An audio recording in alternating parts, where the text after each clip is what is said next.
Good morning. What a beautiful day it is. It could be the most amazing one this fall so far. We'll see. I think it's going to be 75 today. Well, enjoy your day, enjoy your family, and just learn to live by faith more and more each day because that's where life is. The invisible life is the life of faith. It's the life that just adds joy and peace to your life versus the life of visual perceptions, ideas that are propagated through various media sources, whether it's social media, TV, radio, whatever. Life is in that spiritual realm. And look at Psalm 95. That's a really cool section of scripture. In verse 6 it says, "Come, let us worship and bow down. Let us kneel before the Lord our God." Today, worship means offering your body as a living sacrifice. Let that living inner person that was reborn operate this body that doesn't seem to want to cooperate with that new, perfect, righteous person that you are. So worship him. He says, for he is our God and we are his people.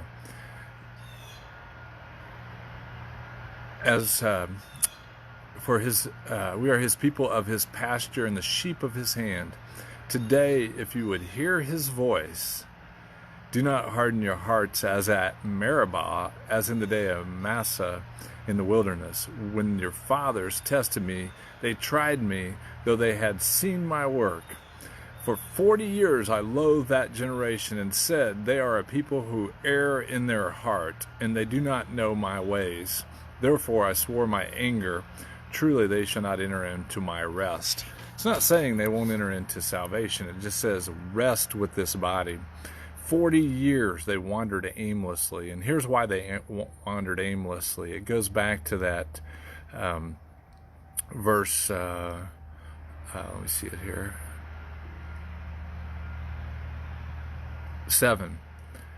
It says, today if you hear his voice, his spirit lives in you, and you do hear it, whether you recognize it or not. That's a whole separate thing. But if you look in the footnotes of a lot of Bibles, in that section it says, if you hear, that word hear is the same word as obey. So when you see obey, a lot of us been taught it's doing this. But hear is to let his thoughts come through our mind down to our inner being, and we operate with what he's telling us to do, whatever that might be. I hear somebody blowing their leaves. Maybe he told them to blow their leaves today. I don't know. But if you hear his voice and you respond to it, he's talking to you all the time because his spirit united with your spirit and you are newborn. And so you have the capacity today to hear his voice and respond to it. And that's how you're going to enter rest, because he says not hearing it is how you won't enter rest. So the inverse is true. Hear his voice, respond to it, and you'll enter rest. And then this is the interesting part. It says, do not harden your hearts as at Meribah and Massah. In those places, they came up against Moses and they said, why didn't you just let us die back in Egypt? You're going to let us die here in the desert? Is that what you guys want? But if you go to your footnotes there, in Massah and Meribah, Meribah means a place of strife, and Massah means a place of temptation. Isn't that interesting? So if you find yourself in a place of stress, in a place of temptation, chances are it's time to listen very clearly to God.